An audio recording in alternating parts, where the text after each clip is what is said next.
ये last 3 year तक का करंट अफेयर क्वेश्चन पूछ ले। 7 से 8 क्वेश्चन स्टैटिक जीके से पूछे जा रहे हैं और उनमें से भी एक क्वेश्चन आपको पता है फोक डांस का पूछ लिया गया, एक क्वेश्चन फेस्टिवल से पूछ लिया जाता है, ठीक है, एक क्वेश्चन नेशनल पार्क से पूछ लिया गया। एग्जाम मॉनिटरिंग यूनिट से हमारा कोई लेना देना नहीं है, हमारा लेना देना है तो सिर्फ क्वेश्चन बैंक बनाने वाली एजेंसी, जैसे कि ट्रिग्नोमेट्री से 5 क्वेश्चन आने लगे, इतना डिफरेंस आपको। दोस्तों जब से एसएससी ने यह अनाउंसमेंट करी है कि अब से एसएससी के आने वाले सभी एग्जाम्स को कंडक्ट कराने के लिए एसएससी एक नया वेंडर लेकर आ रहा है, यानी कि एसएससी के सभी एग्जाम्स के लिए क्वेश्चन बैंक बनाने वाली एक अलग एजेंसी होगी और एसएससी के सभी एग्जाम्स को कंडक्ट कराने वाली, सॉफ्टवेयर प्रोवाइड कराने वाली एक अलग नई एजेंसी होगी। दोस्तों जब से ये अनाउंसमेंट निकल के आई है ना, तभी से बहुत सारे लोग बड़े कंफ्यूजन में हैं। काफी सारे लोग तो टेंशन में आ चुके हैं कि क्या भैया अब एसएससी के सभी एग्जाम्स का पैटर्न बदल जाएगा, एग्जाम के सिलेबस में भी चेंजेस होंगे, एग्जाम के लेवल में कितने चेंजेस होंगे, एग्जाम के फॉर्मेट में क्वेश्चंस के वेटेज में कितने चेंजेस होंगे। यहां तक कि काफी सारे टीचर्स ने तो YouTube के ऊपर ऐसी वीडियोस भी बना दी है कि भाई general awareness, general intelligence, reasoning, mathematics, quantitative aptitude, English पूरी तरीके से बदल जाएगा एसएससी के सभी एग्जाम्स में। यानी कि क्या आपको अब से एसएससी के सभी एग्जाम्स के लिए एकदम अलग तरीके से तैयारी करनी पड़ेगी? टेंशन बिल्कुल मत लीजिए, इस वीडियो में आपकी आज सारे डाउट क्लियर करूंगा। वैसे इस टॉपिक के ऊपर कई बार मैं आपको अच्छे से समझा चुका हूं, लेकिन आज मैंने सोचा कि आज आपको थोड़ा और अच्छे से एकदम डिटेल से समझा दूं कि आखिर पूरा फंडा है क्या, क्या क्या चेंजेस आपको इस बार देखने को मिलेंगे, वेंडर का फंडा क्या है, कौन एग्जाम कंडक्ट कराएगा, पूरा प्रोसीजर क्या है, सारी चीजें आपकी क्लियर करूंगा और ये फाइनल वीडियो है इस टॉपिक के ऊपर, ठीक है। और कुछ एसएससी की तरफ से अपडेट्स आए हैं, इंपोर्टेंट अपडेट्स हैं, वो भी इसी वीडियो में मैं आपको कवर करा दूंगा, चिंता मत करिए, ठीक है। देखिए दोस्तों, आपके कुछ क्वेश्चंस हैं वो भी इसी वीडियो में जवाब दूंगा कि भाई क्या क्या चेंजेस होंगे, किस तरीके से चेंजेस होंगे, पैटर्न, फॉर्मेट, रेशियो में सारी चीजें आपको बताऊंगा। बट उससे पहले बिल्कुल शुरू से बात कर लेते हैं, कुछ बेसिक इंफॉर्मेशन के बारे में जान लेते हैं।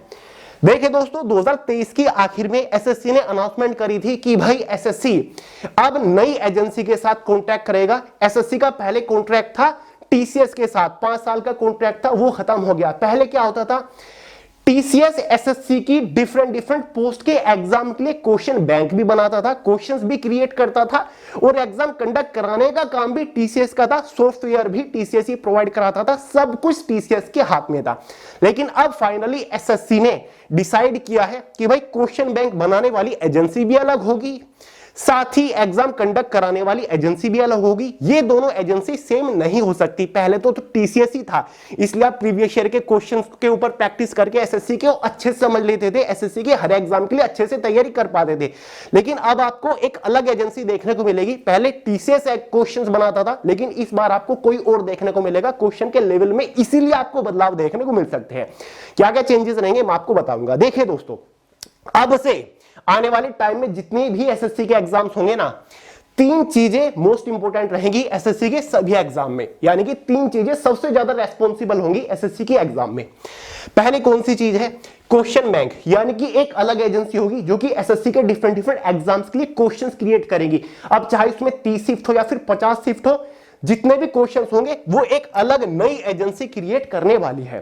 दूसरी चीज होगी, एक अलग एजेंसी होगी जो कि सॉफ्टवेयर प्रोवाइड कराएगी कंप्यूटर बेस्ड टेस्ट के लिए या फिर अदर प्रोसेस जो होता है, जैसे कि फॉर्म अप्लाई करने का प्रोसीजर, एडमिट कार्ड जारी करने का प्रोसीजर, रिजल्ट जारी करने का प्रोसीजर, इसमें सॉफ्टवेयर प्रोवाइड कराने का काम होगा एक अलग एजेंसी का। क्वेश्चन बैंक बनाने वाली एजेंसी ये काम नहीं कर सकती।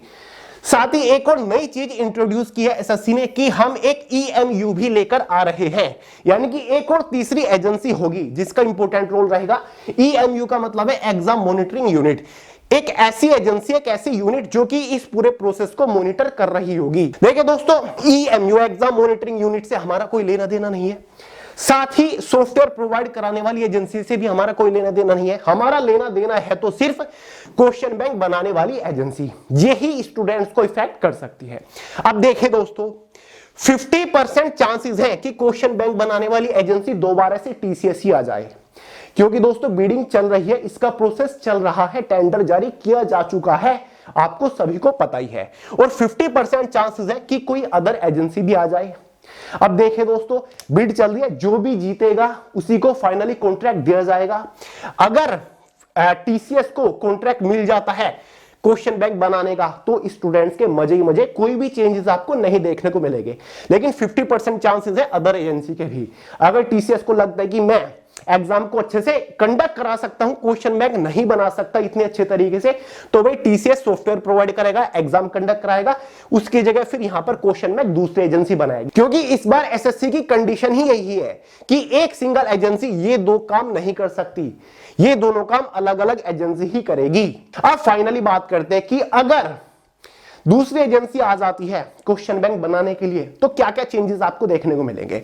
इस पॉइंट को मैं बाद में कवर करूंगा, पहले इसके बारे में बात कर लेते हैं। Change in exam pattern. कुछ लोगों ने सवाल पूछा कि क्या भैया एग्जाम पैटर्न के अंदर चेंज होगा। एग्जाम पैटर्न में बिल्कुल भी चेंजेस नहीं होगा, तो मेरा आंसर है नो। चाहे आपका constable, GD, MTS, SSC, CGL, CHSL, CPO SI, stenographer, CHSL, कोई भी एग्जाम हो, उसके पैटर्न में चेंजेस नहीं होंगे। अगर एसएससी सीएचएसएल के टियर फर्स्ट एग्जाम में हर एक सब्जेक्ट से 25-25 क्वेश्चन पूछे जा रहे हैं, तो वही 25-25 क्वेश्चन पूछे जाएंगे। अगर एसएससी सीएचएसएल के टियर सेकंड एग्जाम में अब तक मैथमेटिक्स और रीजनिंग से 30-30 क्वेश्चन पूछे जा रहे हैं 90-90 नंबर के अंदर, इंग्लिश से 40 क्वेश्चन आ रहे हैं, जीएस से 20 क्वेश्चन आ रहे हैं अब तक टियर सेकंड एग्जाम में, तो भाई आगे भी यही रहेगा और हर एग्जाम में यही रहेगा। एग्जाम पैटर्न में बिल्कुल भी चेंजेस नहीं रहेगा। सब्जेक्ट वाइज क्वेश्चंस का वेटेज, टाइम ड्यूरेशन सब कुछ सेम टू सेम रहेगा, चाहे कोई भी एजेंसी आ जाए आपके। क्लियर है। तीसरा क्वेश्चन था चेंजेस इन सिलेबस। कुछ लोग पूछ रहे कि भैया सिलेबस में चेंजेस होंगे क्या।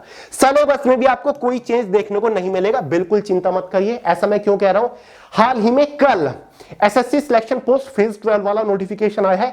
सिलेबस में भी कोई चेंजेस नहीं है, एग्जाम पैटर्न में भी कोई चेंजेस नहीं है, as it is previous year जैसा है। तो एसएससी की सभी एग्जाम का सिलेबस और पैटर्न बिल्कुल सेम रहेगा। क्लियर है।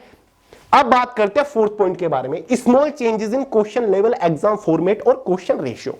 तो भाई अगर नया वेंडर आता है, क्वेश्चन बैंक बनाने वाली कोई नई एजेंसी आती है, तो क्या क्या चेंजेस हमें देखने को मिलेंगे। तो भाई हमें क्वेश्चंस के लेवल में चेंजेस देखने को मिल सकते हैं, साथ ही एग्जाम फॉर्मेट में चेंजेस देखने को मिलेंगे, और सबसे इंपॉर्टेंट क्वेश्चंस के रेशियो में, यानी कि टॉपिक वाइज क्वेश्चंस के वेटेज में हमें चेंजेस देखने को मिलेंगे। और ये चेंजेस बहुत बड़े बड़े नहीं होंगे, बहुत ही माइनर से स्मॉल चेंजेस ये रहने वाला है। देखिए दोस्तों, जैसे कि अब तक एसएससी सीएचएसएल के टियर फर्स्ट एग्जाम में जनरल अवेयरनेस से टोटल 25 क्वेश्चंस पूछे जाते हैं। अब उन 25 क्वेश्चन में से मान के चलिए 7 से 8 क्वेश्चन स्टैटिक जीके से पूछे जा रहे हैं, और उनमें से भी एक क्वेश्चन आपको पता है फोक डांस का पूछ लिया गया, ठीक है, हर शिफ्ट में होता है। साथ ही एक क्वेश्चन फेस्टिवल से पूछ लिया जाता है, ठीक है, एक क्वेश्चन नेशनल पार्क से पूछ लिया गया। तो इस तरीके से क्वेश्चन पूछे जाते हैं ना, 7 से 8 क्वेश्चन हर एक शिफ्ट में, हर बार स्टैटिक जीके से आता है। तो अगर नया वेंडर आता है तो इतना चेंज हो सकता है कि नया जो वेंडर होगा ना, जो क्वेश्चन बैंक बनाएगा, वो स्टैटिक जीके से सीएचएसएल एग्जाम में केवल 4 ही क्वेश्चन पूछे, या फिर केवल 3 ही क्वेश्चन पूछे। अगर हिस्ट्री से अब तक 3 से 4 क्वेश्चन आ रहे थे सीएचएसएल के एग्जाम में, तो यार नए वेंडर ऐसा कर सकता है कि इतना लेवल चेंज कर सकती है कि 6 क्वेश्चन हिस्ट्री से रख दे, ठीक है। बाकी जो सिलेबस में दिया गया है वो आपके एग्जाम में पूछा जाएगा, उससे बाहर नहीं जाएगा, उससे कम नहीं जाएगा। हाँ, लेकिन क्वेश्चन के रेशो में आपको थोड़े बहुत चेंजेस देखने को मिल सकते हैं। ज्यादा से ज्यादा इतने चेंजेस हो जाएंगे जैसे कि टीसीएस अब तक मान लो एसएससी सीएचएसएल के एग्जाम में हर एक शिफ्ट में 6 से 7 करंट अफेयर के क्वेश्चन पूछता था। टीसीएस लास्ट 18 मंथ्स के करंट अफेयर पूछता था। अगर नई क्वेश्चन बैंक बनाने वाली एजेंसी आ जाती है, ऐसा हो सकता है कि हर एक शिफ्ट में आपको 12, 13, 14 करंट अफेयर के क्वेश्चन देखने को मिल जाए, 15-15 करंट अफेयर के क्वेश्चन हो, या फिर हर एक शिफ्ट में 2-2, 3-3 करंट अफेयर के क्वेश्चन हो। या ऐसा हो सकता है कि ये जो नई एजेंसी होगी क्वेश्चन बैंक बनाने वाली, ये लास्ट 3 ईयर तक का करंट अफेयर क्वेश्चन पूछ ले, या फिर केवल लास्ट 6 मंथ्स के करंट अफेयर पूछे। तो इतने माइनर चेंजेस आपको देखने को मिल सकते हैं, और वो तो मिलेंगे ही, क्योंकि टीसीएस का क्वेश्चन बैंक बनाने का कोई अलग तरीका है, वो एक अलग पैटर्न पे चलता है, और ये एक नई एजेंसी होगी जो कि अलग पैटर्न फॉलो करेगी। अब देखना यही है कि ये जो नई एजेंसी होगी वो टीसीएस वाले पैटर्न को ही फॉलो करती है, या फिर अपने किसी नए पैटर्न के अकॉर्डिंग क्वेश्चन बैंक को तैयार करती है। अगर नया पैटर्न उसने पकड़ लिया तो आपको काफी बड़े चेंजेस देखने को मिल सकते हैं।